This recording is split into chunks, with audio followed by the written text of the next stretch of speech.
Je devrais déjà dire que les centres multifonctionnels de promotion des jeunes sont de façon légale créés à partir d'un décret 2005 qui a porté organisation et fonctionnement du ministère de la Jeunesse.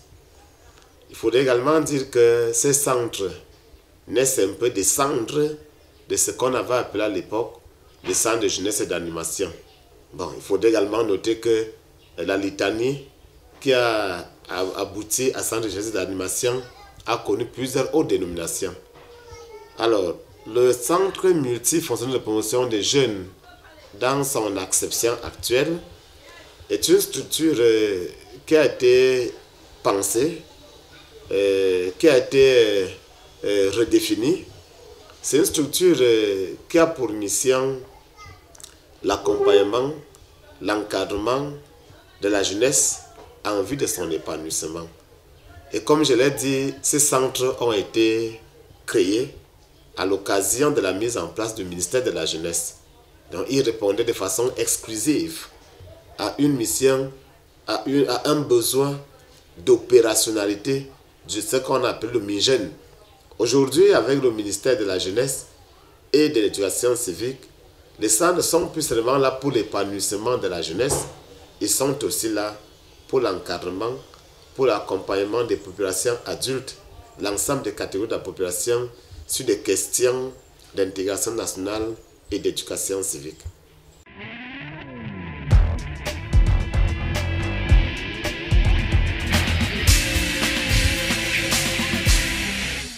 L'adhésion à un centre répond d'abord à une demande, mais peut être orientée vers deux approches. On peut adhérer à un centre dans un encadrement de cycle court. On peut aussi adhérer à un centre pour un accompagnement de cycle long. Ce qu'il faudrait dire pour ce qui est des cycles courts, c'est qu'il s'agit pour certaines catégories de la population, pour certaines populations, de venir dans un centre pour résoudre un besoin spécifique, un besoin ponctuel, qui peut être une formation complémentaire. Je prends le cas de ceux qui viennent pour des formations en conduite automobile et qui nous donnent l'occasion là de réaliser une mission de citoyenneté et donc d'éducation civique.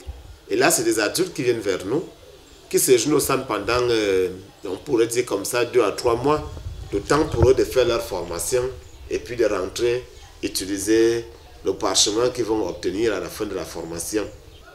Et je dois dire que le cycle long, on a l'impression, on a toujours tendance à penser que c'est seulement entre 12 et 36 mois. Non, le cycle long, c'est la durée de vie d'un jeune dans la catégorie jeune, c'est-à-dire c'est 20 ans.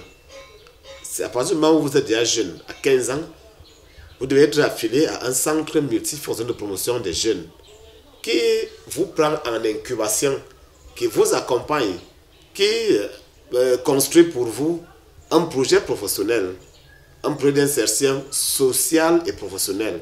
Et donc dans ce projet d'insertion sociale et professionnelle, il va s'agir d'un ensemble de services qu'on va vous offrir, qui sont contenus dans ce qu'on appelle le plan de service.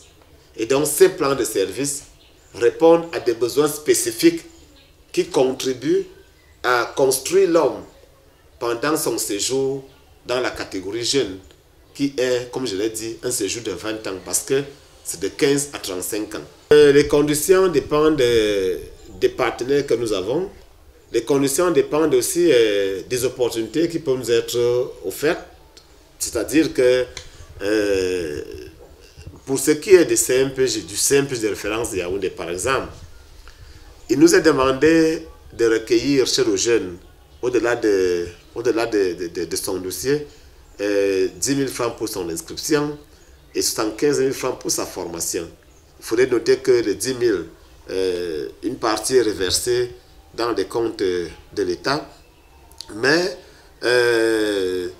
il peut arriver que des jeunes bénéficient des formations en payant un peu moins que 75 000.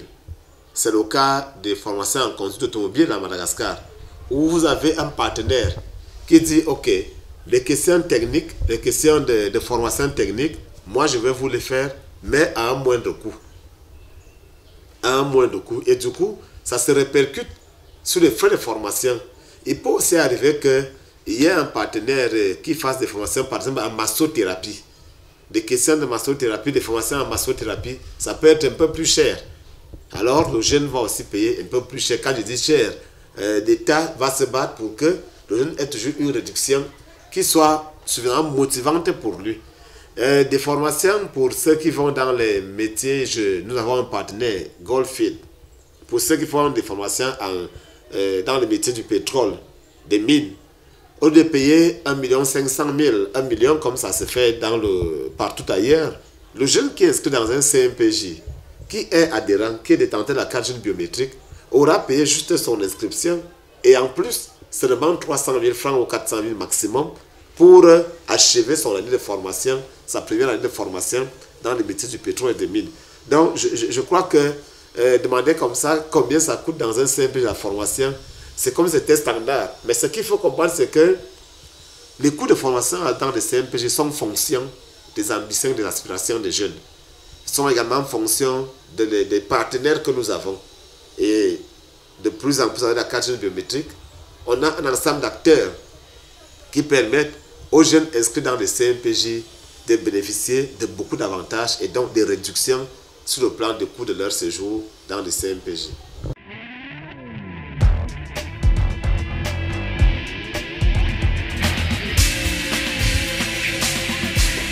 Je vais essayer parce que Madagascar, c'est vraiment une structure qui est assez ouverte.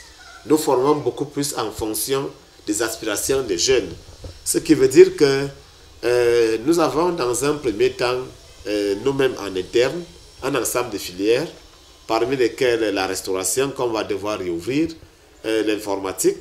Nous avons également les métiers du bâtiment des travaux publics. Nous avons la menuiserie métallique, qu'on appelle fabrication des ouvrages métalliques, et la mécanique, la menuiserie bois. Nous avons la mécanique de fabrication. Nous avons aussi l'électricité, l'électronique. Mais au-delà de ces filières, ou alors en plus de ces filières, qui sont fonctionnelles en interne, avec nos partenaires, nous avons la conduite automobile, qui est aussi une filière de formation. Nous avons la possibilité de former les jeunes en massothérapie, qui est des massages, de kinésithérapie.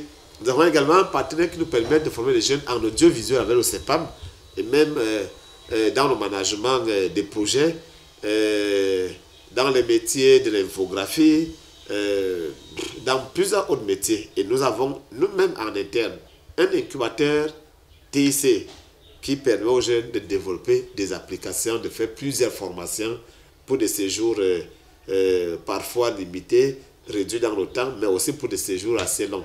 Donc, les filières ici, ce n'est pas arrêté parce que le CMPJ de référence s'adapte plutôt à sa cible.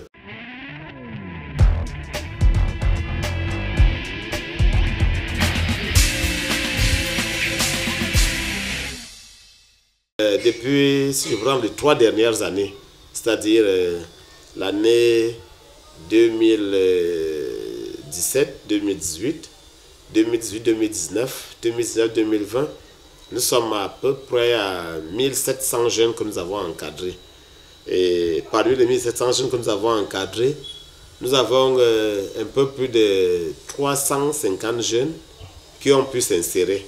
Il faudrait également dire ici que parmi les jeunes encadrés, il y a au moins 152 qui ont été reçus au diplôme certificatif et même au DQP organisé par le Minefop. Il y en a également qui ont reçu, comme je l'ai dit, qui ont été reçus au CAP et autres diplômes CEP. Il y en a également qui aujourd'hui ont déjà des bacs techniques et qui continuent leurs études dans les universités. Je crois que le moment venu, on aura le temps de bien présenter tout ce que le CNPJ fait de façon exhaustive. Mais, comme je l'ai dit, vraiment, c'est du travail fastidieux, c'est du travail très passionnant parce que, en tant que conseiller de jeunesse et d'animation, vous avez l'occasion d'être sur le feu de l'action, vous avez l'occasion d'évaluer, de mesurer, d'accompagner les jeunes par rapport à ce que nous avons appris à l'école et par rapport à ce que nous voulons faire d'eux.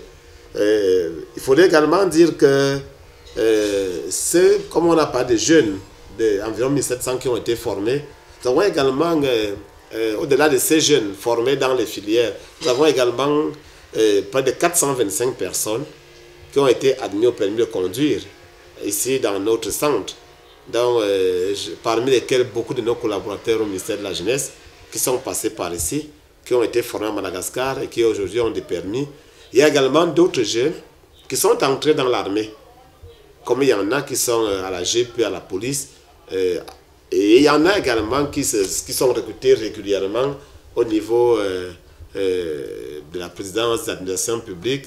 Régulièrement, on nous renvoie les documents pour certifier le passage de ces jeunes-là ici dans notre centre.